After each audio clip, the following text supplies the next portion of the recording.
is your host, Jeremiah DeBoard, and welcome to Sow Grow Listen, a Paso Hills Farm podcast. I am joined by my wife, Megan, and my oldest daughter, Thea May, on our first Paso Hills podcast. We will be going over a brief history of our farm and our vision going into 2024, as well as some lessons that we have learned this past year, as we are almost coming up on a full year of farming full time. A whole year. A whole year. A whole year at stinking work. Stinking? That's what some people call it. Stinking work. Stinking work. Well, honey, what are some words of introduction? It's too late for words of introduction. I can't think that far ahead. I don't have a script to go by. Well, I can tell you what. I think this room is going to turn into a nice studio if we work on it. Paso Hills is going to turn into more than just a farm. I don't know. We might be pumping out Podcast. What's after the podcast? TV? live stream. Everyone starts somewhere, right? Yeah, I guess so. We might go from 10 listeners to 12. So that's right there is a 20% growth. Big time. We should do a video about farming. About doing chores. Yeah, we're going to try to make some more content going into the new year. That's a whole part of this, provide our customers with a better understanding of how we are. Apparently people want to listen to us or learn more about us. I have no idea why. I don't know. We're pretty boring people, but we'll see. We might be interesting here soon. Here soon? When the world's coming up here soon? I don't know. The growing season's about ready to start, so. Gosh, I'm starting to wonder how we're going to do this and farm, but we'll try to work it in. Prioritize. So, make time for things that matter. So if y'all start listening to us more, that means we get to do more content. Mm. Hey, we might make more money doing podcasts than we will farming. We can be those fake farmers. Gosh, those people. I shouldn't say that. Those people really irritate me. But I'm starting to wonder why they put more content out because they don't actually do the work. Well, it's not that they don't do the work. There's no money in doing the work. They previously did the work, but then they don't anymore. Well, let's not get into bashing the competition I didn't much. say anybody specific. I just said that's what happens. I might name names one day. We'll see. Anywho. Moving on. Hey, we're going to have to come up with a pause sign. All right, you were saying, Thea? You don't remember. Okay. Well, what are we starting off with? Well, I'm going to remind everyone that this is our first time. So bear with us as we learn. We are not professionals, and I'm going to keep saying that. We're not professionals. We're not professionals. We're not professionals. I'm going to tell you what, I'm definitely going to put more sound in Megan's room. No. It's a work in progress, It is our first podcast. Not bad for coming up with a place real quick. Hey, we got a bathroom, we got a kitchen. Yeah, we got a kitchen. We can cook. Yeah, we can cook while we're podcasting. Yeah, I know everyone eats and podcast, right?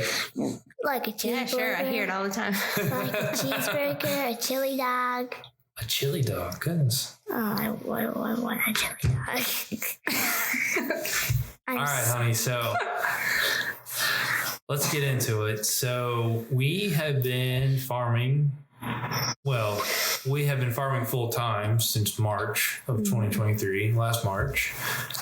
We bought the farm in December of 2020. Mm-hmm. Do you want to go into a little bit of how we came and why we decided to move?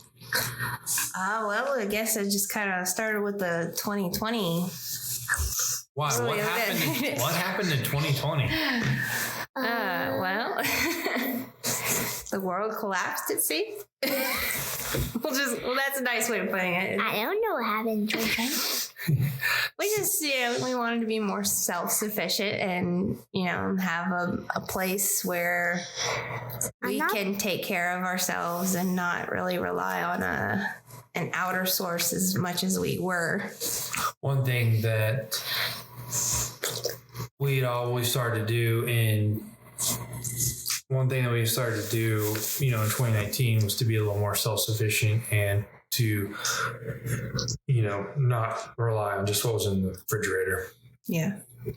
So we heard my sister-in-law tell a story. We heard my sister-in-law tell a story to our pastor, who they were looking for a house at the time, and that the farmhouse right next to my sister-in-law had come up for sale. He came up for rent, and we should look into buying it. And that was on a Sunday, and I think it was the 1st of August. And we did. It was a conversation with somebody else. Oh yeah, that we overheard about it. Yeah, and we happened to be there. Yeah, and it just kind of. And on the way home, we just kind of talked about it. And we're like, well, let's move. We wanted land, and this could be an opportunity. So that was a Sunday. Yeah. And by that Thursday, I had called the owner. He had talked him into it. He was definitely willing to letting us purchase it because my brother lived next door. Yeah. The whole family thing. And that allowed us to eventually, we had it under contract in like 2 weeks. Yeah. Well, it was a little bit longer than that, but. And we moved real quick. We sold our house. We decided to finish renovating our house in 5 weeks. And we moved in the end of October, and we rented the farm for 2 weeks. And we were able to finally close on it at the end of December. Yep. And that has now been 3 years ago. Yep. A long 3 years. Really? It feels like it's been pretty quick. I feel like sometimes. we've been there forever, but I also feel like we've just gotten there. Yeah, I feel you. Because we started to, we started to homestead. We started out with started to be a self-sufficient thing. 3 pigs. Yeah. And then maybe sort of making like a side business out of it with the hogs. Yeah, we were going to try to breed guinea hog and sell the piglets, because in 2020 and 2021, you could not find any piglets. Everybody wanted a pig to raise in their backyard. Yep. Because they didn't know if they were going to get pork. Yeah, some people, everyone freaked out in 2020 that, oh no, there's not going to be no feed or meat. And now everyone seems to have forgotten that. Yeah. So I don't remember the time frame exactly, but we ripped out almost all the fencing on the property. It had been woven wire that had not been well maintained. Well, it was also for cattle. It was not for swine. Or goats. Yeah, or goats. Because we got a couple goats. When did we get goats? It was a little bit after that. It blurred. Yeah. So we did some fencing, and we over the spring, and then we planted a garden, and we had good success with the garden at first. It was about 1/4 of an acre, and that was just for ourselves. And we got COVID real bad in September of 2021, and the garden pretty much all went bye-bye. I remember walking up after being, in bed for weeks, and it was like, I'm just going to turn around and walk away. Yeah, that pigweed. Yeah, that can pigweed take over tall. pretty quickly if you're not up there taking care of it. Oh, well. And then, we ended up with like 25 goats somehow. I don't remember how. And those piglets didn't sell because nobody wanted a piglet. Yeah. In 2022, and then we did another garden. We did another decent sized garden in 2022. Switched some things up, learned some lessons, but it did pretty good. Yeah. we did the kitchen garden closer to the house, and we just that was my favorite year of gardening. Is that kitchen garden? What is it, 30 by 20, something like that? Yeah, that was my quiet place. Oh, I'm sorry. Wow. So, we pretty much homestead, and then I had switched jobs, and I was working for Segra as a senior fiber optic splicer. And then due to their management change and everything, I switched jobs to a fiber optic contractor in June of 2022. I was on the road 8 days and home for 6, which everyone's like, oh, you were home for 6 days. What? Well, you can't catch up. There's a day of recovery. Yeah. There's a day in church. There's a day at church. There's a day traveling back. There's a day getting ready for you to go back. So we were not able to keep up. So there's no farming and doing this at the same time. Yeah, I couldn't keep up with what I need to do with the pigs and the goats. It wasn't happening. Mm-mm.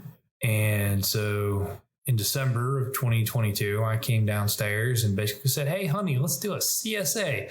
We'll do 100 shares. I think you forget too, in the throes of morning sickness. Oh yeah, you were with baby number 5. Yeah, you're asking me. You were this. 2 months pregnant. Yes. And you actually kind of said, yeah. Well, you said if you sell 100 shares, first we'll do it. I said absolutely not. Yeah, and then you're like, well, if you sell 100 shares, we'll do it. And I spent a lot of time building a website and trying to get flyers out. And one weekend, me and Thea went door to door, knocking on the neighbors. I knocked on 40 some doors and got 2 customers from it. Excellent return on my time. We did it for like 8 hours. Do you remember doing that, Thea? Yeah. That's just, you don't remember anything else? Was it a long day? I remember I got a paper cut. You got a paper cut? Yeah, I remember I was putting it in the, one of the mailboxes. Oh, no, I don't remember. She got an injury before she even started farming. Yeah, I mean, we knocked on like 40 some doors, and now thankfully we did get 2 customers who, one customer I sat and talked to for like 20 minutes, or she eventually became a customer, and then she recommended us to someone else, and those two ladies are right around the corner from the farm, and they were very encouraging and loved the vegetables. But so yeah, that was February. We went around knocking door to door, and I passed out some flyers and talked to some friends, and we end up with how many members out of 100? 12, I believe. How in the world did I talk you into going farming full time with 12? Oh, I remember. It was 14. 14. Yeah. We lost 2. Yeah, that's right. I remember that. You were like, I was like, oh yeah, that's what it was, because we started out with an 18-week CSA. Mm-hmm. And then everyone was like, I don't want to do a 18-week commitment. I'm like, okay, I understand that. And so I did a 6-week. So, they could do 6 weeks if they wanted to. And we picked up, I think, 2 more. We picked up 2 6-week customers, and those were the customers that didn't renew.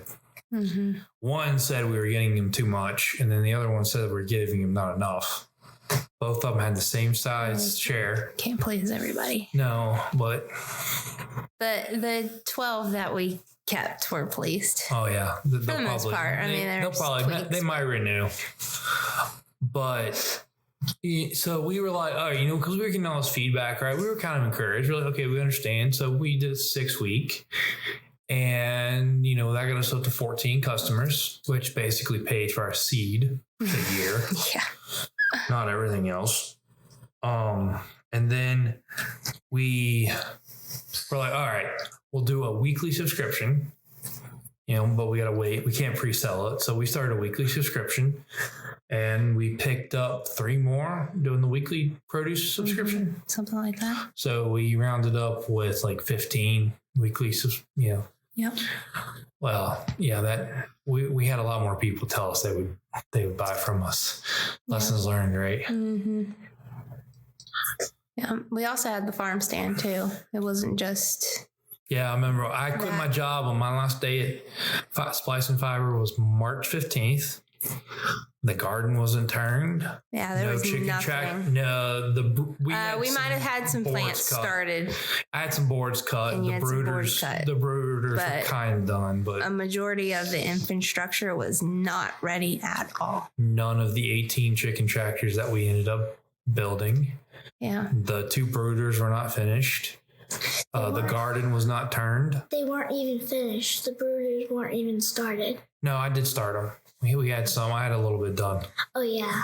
Over at Jones. Yeah, so I mean, March 15th, the building wasn't built. We didn't even purchase the walk-in cooler, walk-in freezer yet.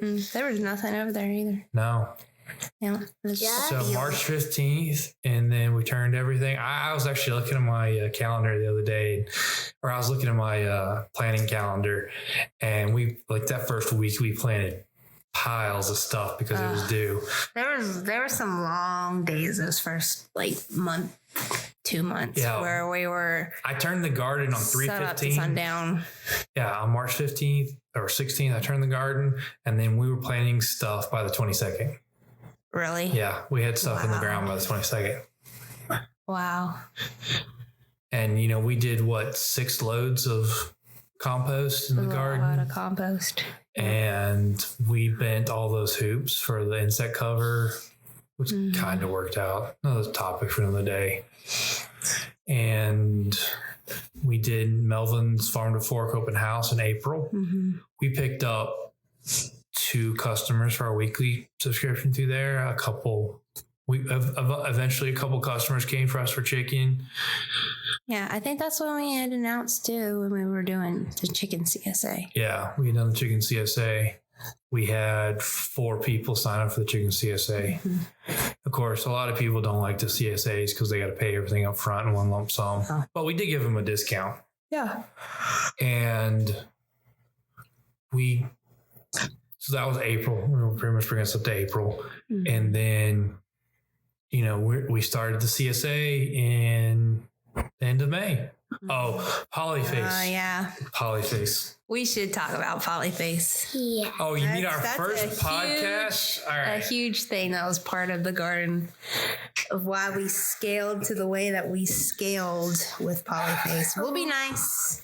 Almost the whole entire garden was for Polyface. Almost.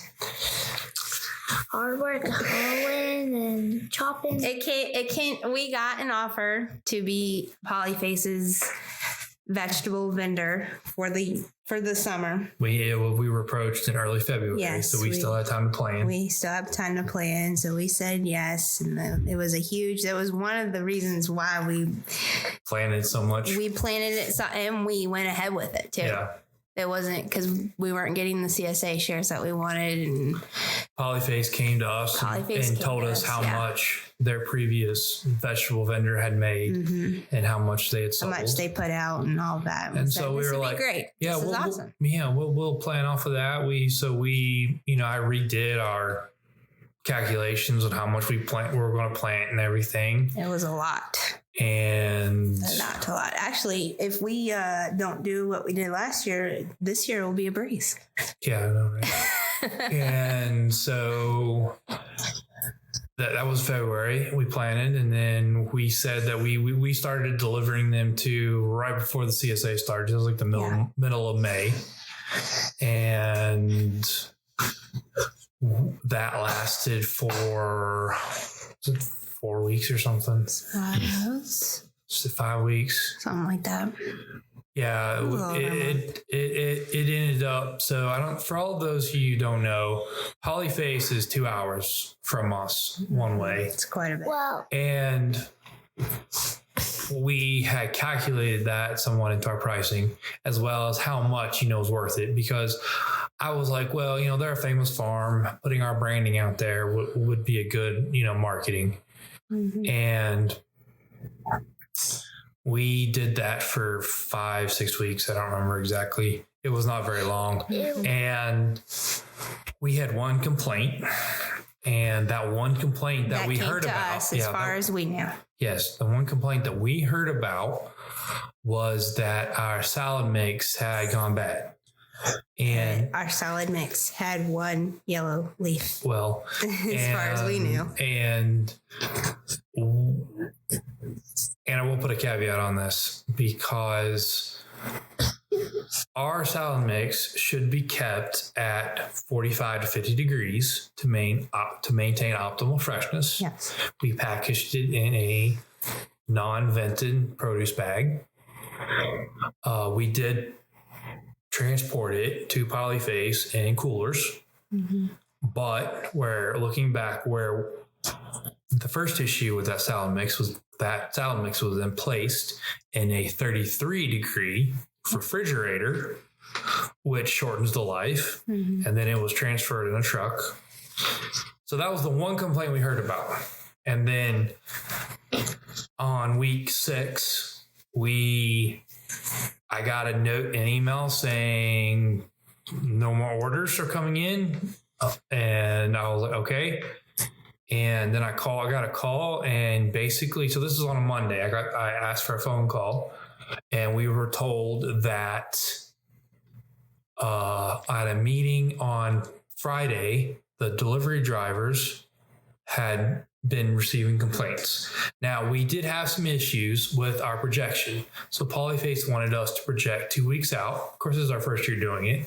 I was grateful that they, let us learn. Mm-hmm. But, you had to project stuff 2 weeks out, and then you had to also project accurately how much you would have at a week out. And I might have been a little too ambitious in my projections.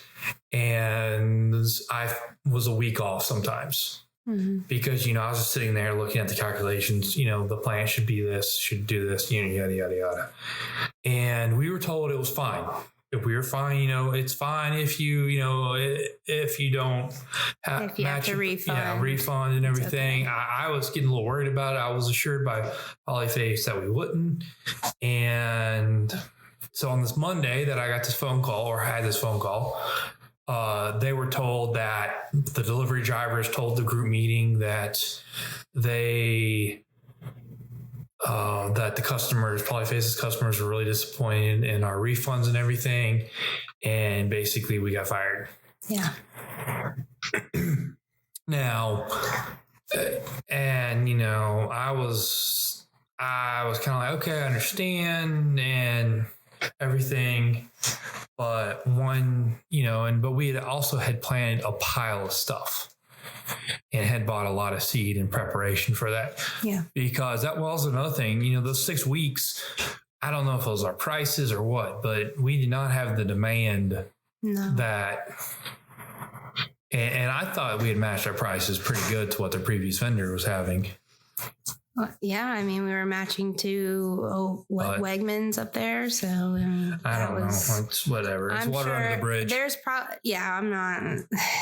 Honestly, it was a blessing in disguise because we were in over our heads and we had limited help last year. And if we had really fully gone, full force with Polyface, we would not have been able to keep up. And it did end right when the chicken started really ramping up. Yeah, chicken started becoming a priority at that because point. I remember, we got that phone call when we were working on putting the building up where our coolers are at now. Yeah, we were just getting the coolers up, so we were going to be able to harvest, pre-harvest, have things ready to go. All we had to do was pick and go. And Oh well. Lessons learned in that. But then we opened up the farm stand soon after that. Yeah, because we had vegetables coming out the nose. Oh yeah, we threw. I think our pigs ate really well. There was I remember one trash day, quote unquote trash day, that we pulled cucumbers and squash out of the cooler and gave it to the pigs. The tractor wouldn't lift it up, which means it was pushing 1,000 pounds. Yeah, there's a lot of vegetables that were, wasted, unfortunately. But I get it. It converted to bacon. It did.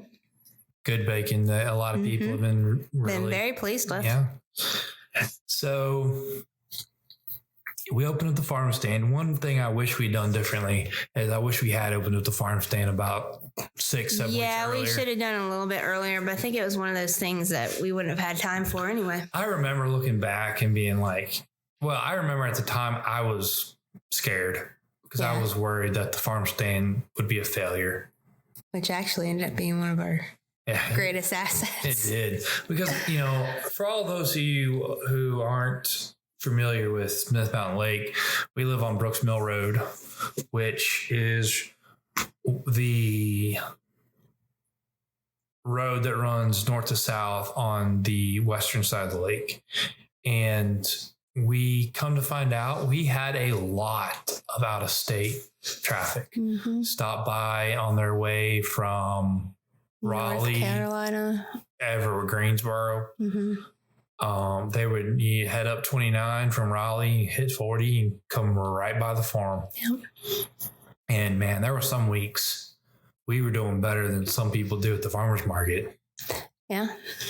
And it actually almost became a full-time job having someone sit out there. It did. There were some days where it was just constantly people coming in, getting vegetables. And that's one thing we're going to really prepare for better this year is have a farm store, an actual building that people can come in. And you don't have to see the butchering going on.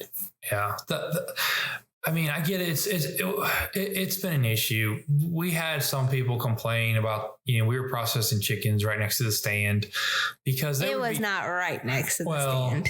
It was 40, 50 yards, but some people would complain about it. And we didn't have the funds to enclose. We didn't have the funds. And also it was just you and I sometimes just doing it. So it was easier logistically for me to just, run over 20 yards rather than all the way across the driveway. So, some days, like I remember some Wednesdays we had one customer come in, so we would process on a Wednesday and, we just stop, wash our hands, clean up, take our apron off and go over there and, do the $10 transaction and go back to processing chickens. That's just kind of what you have to do sometimes when you're starting out in farming and it's just you. So, we're going to have definitely a better area for people to park with gravel and hopefully have an actual indoor building that, we'll throw an air conditioner, window air conditioner on it and people have a little cool on the sun.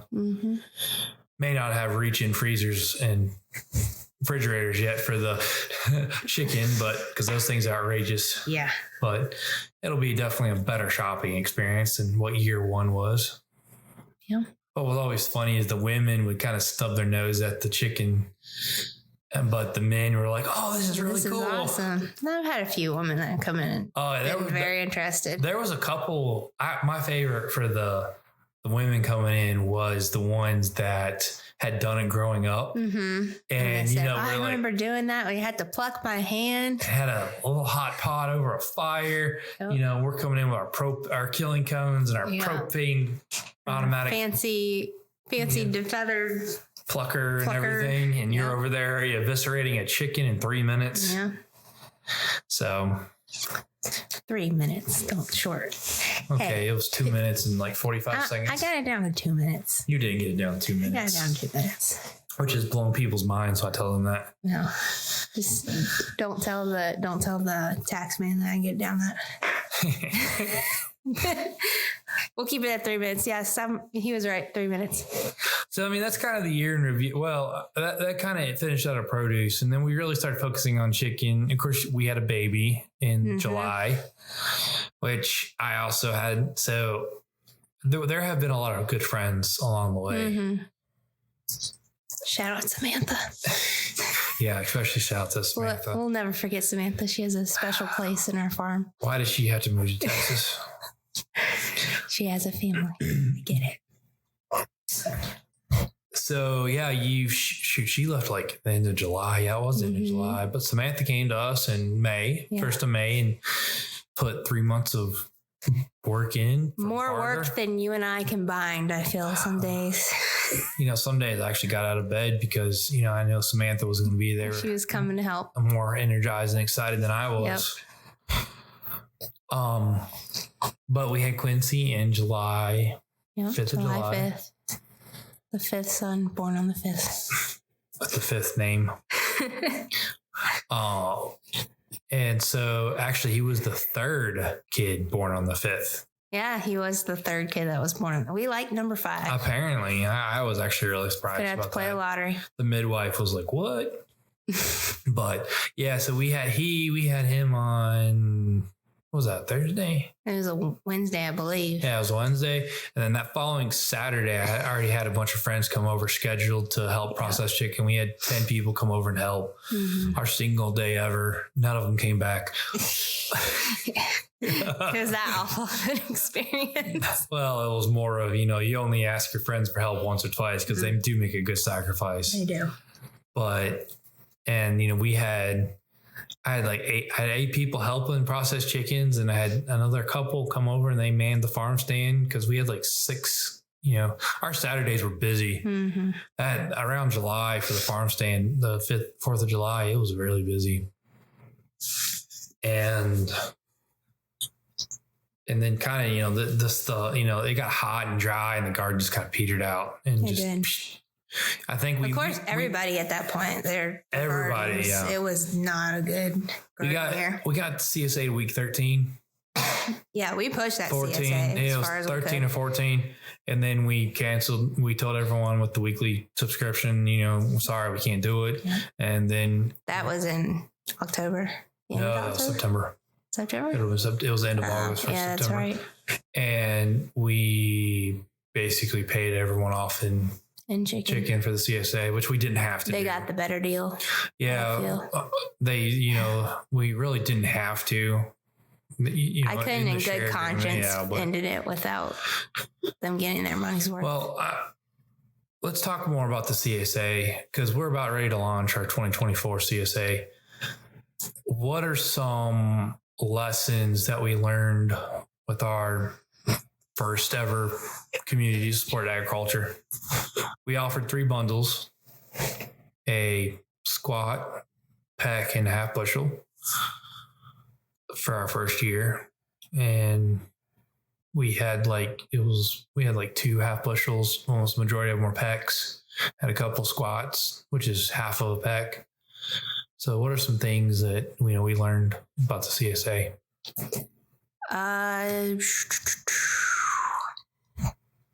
Okay, I'll say because it's one thing that stands out. Yeah. So we had one lady. She was a 6-weeker. There was a misunderstanding about how much she was supposed to get, but she got a half a bushel. And for her family of 5, it was too little. Yeah. And then we had another lady who had a family of 5 or 6, I can't remember. And she had a peck, which is half a bushel. Mm-hmm. And she said it was too much. Too much. So we kind of were surprised. Well, we provided an estimation about, how much. And of course, everyone eats so differently. And we tried to match it to the price too. Yeah, we did. We definitely included more than what your weekly. We would regularly check in with Kroger, whatever natural food store, and kind of match it to that. I know we're kind of patting ourselves on the back, but we definitely gave them what they paid for far as the weekly amount. I guess what shocked me was that people, it was just interesting that, some people were didn't eat a lot of vegetables, other people did. There were some people that definitely liked the weekly subscription better because they could, go up or down. Yeah. So what we're doing this year, well, there's what I wanted to do and there's what we're actually doing. So what we're going to do this year is we're going to take the kind of what we did with the Blackwater bundle, which is our weekly subscription. Originally for the Blackwater bundle, we had a $25 size and a $45 size. A lot of the feedback we got was that the $25 one was too big. Mm-hmm. And so what we're doing this year with the CSA, we are doing a dollar amount, not a size amount. So it won't be a peck or a squat, it'll be a $25, at least $25 worth of produce or $15 worth of produce. So if people want more, they can. Yeah. And of course, I got it. What we're going to do is they can add stuff to their bundle easier. So like chicken and eggs. Yeah, they can add chicken and eggs. And how the website allows them to do it, they actually can go into any product in the store and subscribe to that product and add it to their weekly bundle. Mm-hmm. Of course, they'll have to pay extra for it, but they won't have to do it. So actually, I want to go over the CSA in greater detail and walk how it goes through here. Do you think that's this podcast or the next podcast? Well, I think what we're going to do is so the CSA is launching next Tuesday. Everything will go out on Tuesday. And we'll start trying to hit it hard with blog posts and social media and everything. So let's wrap this podcast up and let's pick it up next time, going over our lessons from the chicken and everything, because we pretty much rounded out the produce and everything. Yeah. And that'll be part 2, chicken. All of our wonderful lessons learned about chicken and how Megan can now eviscerate a chicken in 2 minutes. Yep. I will say this as a teaser. Well, it's going to be bloody. It's going to be interesting, but right before we quit for the season, me and you we processed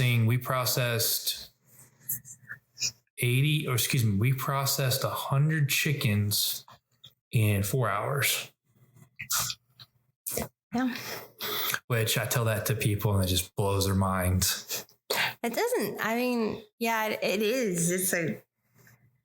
It's interesting, but it doesn't seem that interesting to me. But I guess when you're doing it every day.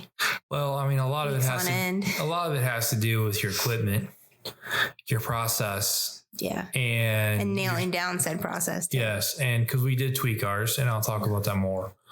And some good video. I actually saw a video that helped me. So we'll talk about that more. Anything else you want to add, honey, before we close this out? The initial Paso Hills Farm podcast, because I cannot say inaugural. No, I'm good. All right. Until next time. Bye. Bye.